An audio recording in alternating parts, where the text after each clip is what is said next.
अयोध्या में श्री राम के मंदिर के भूमि पूजन में कितने लोगों को बुलाया गया, किसको नहीं बुलाया गया। इनविटेशन कार्ड की डिज़ाइन से लेकर उसकी खूबियों तक, मंदिर के मॉडल से लेकर टाइम कैप्सूल तक, और पीएम मोदी ने कितनी बार राम के सामने हाथ जोड़े और कितने सेकंड तक अपना शीश नवाया, ये सारी जानकारियां आपको मिल चुकी होंगी। लेकिन हम आपको जो जानकारी देने जा रहे हैं उसे जानना ज़रूरी है। नमस्कार, मैं उत्कर्ष कुमार सिंह और आप देख रहे हैं आपका अपना YouTube न्यूज़ चैनल मैं मीडिया। दशकों के इंतज़ार और संघर्ष के बाद आखिरकार भगवान राम के मंदिर के लिए भूमि पूजन हो गया।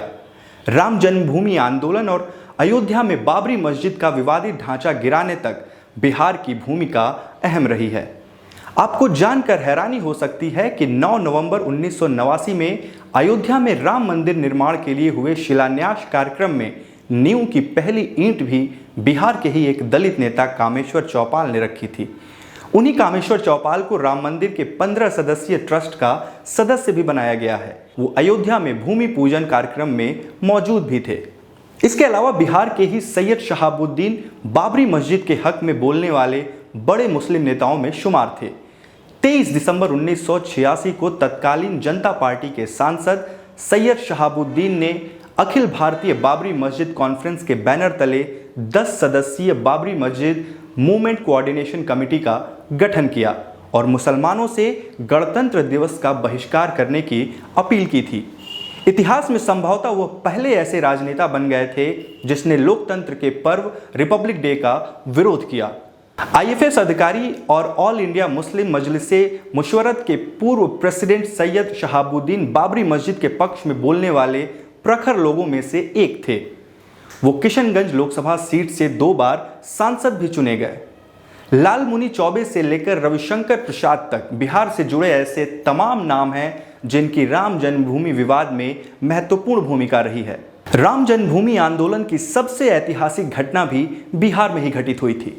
साल 1990 में बीजेपी के कद्दावर नेता लाल कृष्ण आडवाणी ने राम मंदिर निर्माण के लिए रथ यात्रा शुरू की थी। देश मंदिर वहीं बनाएंगे के नारों से गूंज रहा था। 30 अक्टूबर को यह रथ यात्रा अयोध्या पहुंचनी थी, लेकिन बिहार के तत्कालीन मुख्यमंत्री लालू प्रसाद यादव ने इस रथ यात्रा का खुलकर विरोध किया। कई राजनीतिक घटनाक्रमों के बीच आडवाणी 19 अक्टूबर को धनबाद के लिए रवाना हो गए। तब धनबाद बिहार का ही हिस्सा था। यहां से रथ यात्रा के दूसरे चरण की शुरुआत होनी थी जो सीधे अयोध्या पहुंचती। लेकिन आडवाणी की रथ यात्रा के दौरान लालू प्रसाद यादव के दिमाग में कुछ और ही चल रहा था।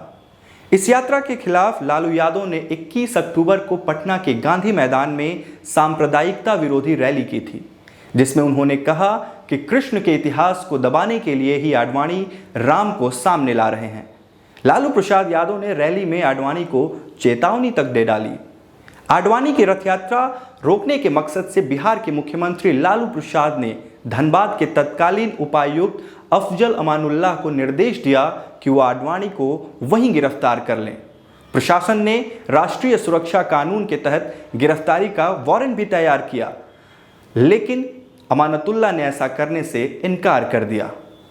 अमानतुल्लाह बाबरी मस्जिद एक्शन कमेटी के संयोजक सैयद शहाबुद्दीन के दामाद थे।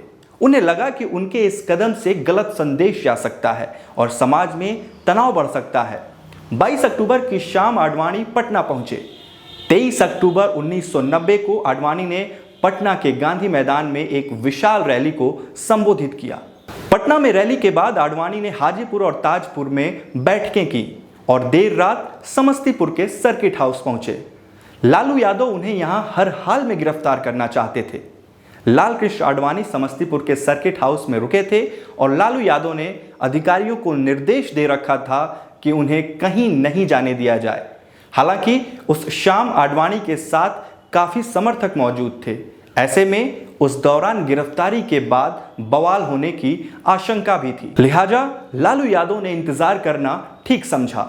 इसके बाद देर रात करीब 2 बजे लालू यादव ने खुद पत्रकार बनकर सर्किट हाउस में फोन किया, जिससे पता लगाया जा सके कि आडवाणी के साथ सर्किट हाउस में कौन कौन मौजूद है। लालू यादव का फोन आडवाणी के एक सहयोगी ने उठाया और बताया कि वो सो रहे हैं और सारे समर्थक जा चुके हैं। आडवाणी को गिरफ्तार करने का यह सबसे बेहतरीन मौका था। सुबह तड़के ही वहां अर्धसैनिक बलों को तैनात कर दिया गया, हवाई पट्टी तैयार की गई और बिहार से देश के बाकी हिस्सों के लिए फोन लाइनों का संपर्क कुछ देर के लिए तोड़ दिया गया। सुबह 6 बजे आर.के. सिंह, जो कि अभी आरा से बीजेपी के सांसद और केंद्र में मंत्री भी हैं, उन्होंने आडवाणी के कमरे का दरवाजा खटखटाया और उन्हें अरेस्ट वारंट दिखाया। आडवाणी को गिरफ्तार करने के बाद उन्हें चुपके से हेलीकॉप्टर से ले जाया गया। रथ यात्रा रोकने के बाद लालू यादव ने जो कुछ कहा वो समय समय पर आज भी याद किया जाता है। मैं इस मंच के माध्यम से पुनः श्री आडवाणी जी से अपील करना चाहता हूं, अपनी यात्रा को स्थगित कर दें, स्थगित करके वो दिल्ली वापस चले जाएं। देश हित में अगर इंसान ही नहीं रहेगा, इंसान नहीं रहेगा तो मंदिर में घंटी कौन बजाएगा या कौन बजाएगा? जब इंसानियत पर खतरा हो, इंसान नहीं रहेगा तो मस्जिद में इबादत कौन देने जाएगा? 24 घंटा मैं निगाह रखा हूं। हमने अपने शासन के तरफ से अपने तरफ से पूरा उनकी सुरक्षा का भी व्यवस्था किया, लेकिन दूसरे तरफ हमारे सामने सवाल है, अगर एक नेता और एक प्रधानमंत्री का जितना जान का कीमत है उतना आम इंसान का जान का भी कीमत है। हम अपने राज्य में मतलब दंगा फसाद को फैलने नहीं देंगे।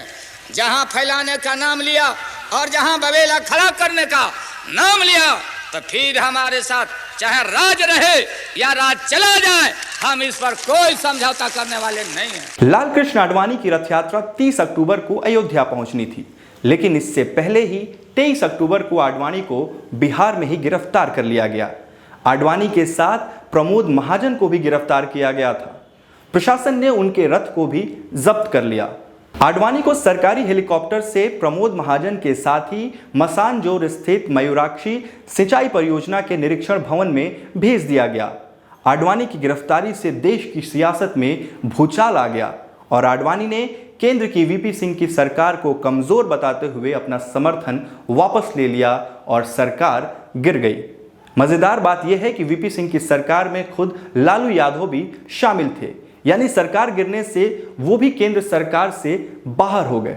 लेकिन आडवाणी की गिरफ्तारी की घटना ने क्षेत्रीय सियासत में लालू यादव का कद काफी ऊंचा कर दिया था। जानकारों के मुताबिक आडवाणी की रथ यात्रा के विरोध के बहाने लालू प्रसाद यादव अल्पसंख्यकों के साथ साथ अपने यादव वोट बैंक को भी मजबूत बना रहे थे। यानी भले ही देश की सरकार लालू यादव ने गंवा दी, लेकिन इसके बाद से मुसलमान और यादवों का मजबूत गठजोड़ लालू यादव ने बना लिया, जिसका फायदा 15 सालों तक लालू प्रसाद यादव को मिला। उसी का परिणाम है कि आज भी आरजेडी में MY समीकरण मजबूत दिखाई पड़ता है। इस घटना के बाद लालू प्रसाद यादव रातों रात राष्ट्रीय परिदृश्य पर छा गए और सेक्युलर नेता के तौर पर उनकी छवि और भी मजबूत हो गई। अब बात बिहार चुनाव की कर लेते हैं। पिछले चुनाव में बीजेपी को बिहार में करारी शिकस्त झेलनी पड़ी थी। तब नीतीश कुमार ने लालू यादव से हाथ मिलाया था और मोदी लहर को बिहार में धूल चटा दी थी। लेकिन अब नीतीश वापस से एनडीए में शामिल हो चुके हैं और लालू यादव जेल में बंद हैं। ऐसे में इस बार के विधानसभा चुनाव में क्या खिचड़ी पकेगी ये तो भविष्य के गर्भ में है। लेकिन इतना तो तय है कि अयोध्या में हुए राम मंदिर भूमि पूजन का सीधा असर बिहार विधानसभा चुनाव पर भी पड़ेगा। चूंकि अयोध्या वाले राम का बिहार से पौराणिक और ऐतिहासिक संबंध रहा है, ऐसे में आने वाले चुनाव में भी राम एक बड़ा चुनावी मुद्दा रहने वाले हैं। बीजेपी के सहयोग से नीतीश कुमार बिहार में सरकार चला रहे हैं। आने वाले चुनाव में एक बार फिर से वही एनडीए के मुख्यमंत्री पद के उम्मीदवार भी होंगे। राम मंदिर और बाबरी मस्जिद हमेशा से ही विवादास्पद मुद्दा रहा है। राम मंदिर आंदोलन के दौरान देश में कई जगहों पर हिंसा हुई।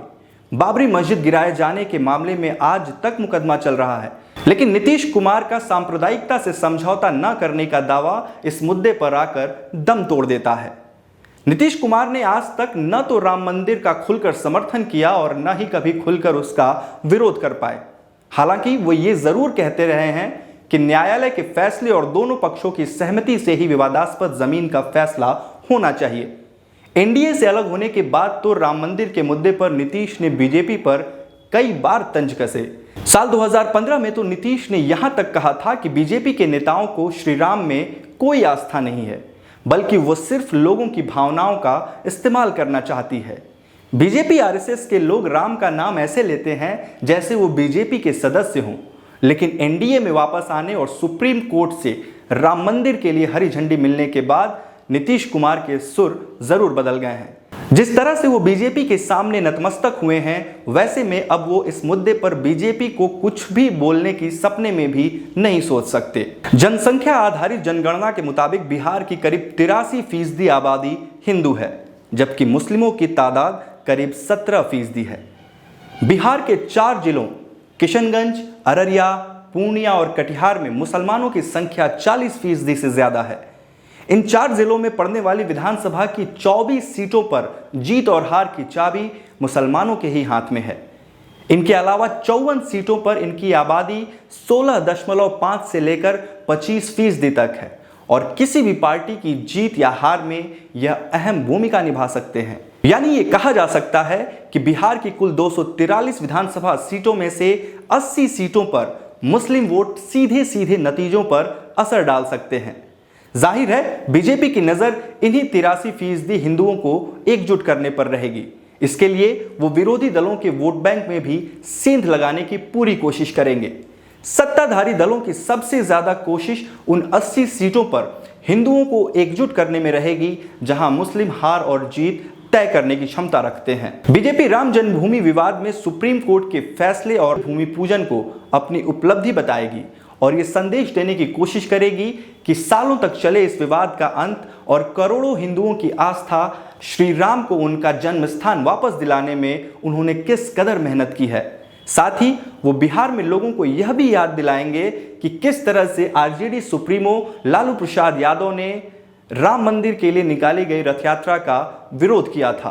बिहार में विपक्षी दल इस बात से सहमे हुए हैं, इसलिए कोई भी विरोधी नेता राम मंदिर के मुद्दे पर खुलकर नहीं बोल पा रहा। यहां तक कि कई विपक्षी पार्टियां तो अब सॉफ्ट हिंदुत्व के रास्ते पर जा रही हैं और राम मंदिर में अपनी भूमिका तक गिनाने लगी हैं। कांग्रेस नेता जनता को अब याद दिलाने की कोशिश कर रहे हैं कि किस तरह से राजीव गांधी ने विवादास्पद जमीन पर राम मंदिर का ताला खुलवाया था। प्रियंका गांधी से लेकर कमलनाथ तक अब राम राम जपने लगे हैं। मध्य प्रदेश में उपचुनाव को देखते हुए कमलनाथ तो पूरा भगवामय हो चुके हैं। अंदाजा लगाइए कि बिहार चुनाव में कांग्रेस क्या करेगी। बिहार में मुख्य विपक्षी दल आरजेडी खुलकर तो राम मंदिर का विरोध नहीं कर पा रही, लेकिन आरजेडी नेता मनोज झा ने भूमि पूजन के समय पर सवाल जरूर खड़े किए हैं। बीबीसी को दिए अपने बयान में उन्होंने कहा है कि जब राम मंदिर के लिए सुप्रीम कोर्ट का फैसला आ चुका है तो फिर जल्दबाजी की कोई जरूरत नहीं थी। जाहिर तौर पर आरजेडी को यह डर सता रहा है कि राम मंदिर का मुद्दा बिहार चुनाव में उन पर भारी पड़ सकता है। हालांकि एआईएमआईएम प्रमुख असदुद्दीन ओवैसी ने अब खुलकर राम मंदिर का विरोध कर दिया है और कहा है कि उस जगह पर बाबरी मस्जिद थी, है और रहेगी। ओवैसी की पार्टी का बिहार में एक विधायक भी है और सीमांचल के मुस्लिम बाहुल्य सीटों पर वो इस चुनाव में राम मंदिर के विरोध के दम पर मुस्लिम मतदाताओं को एकजुट करने की पूरी कोशिश करेंगे।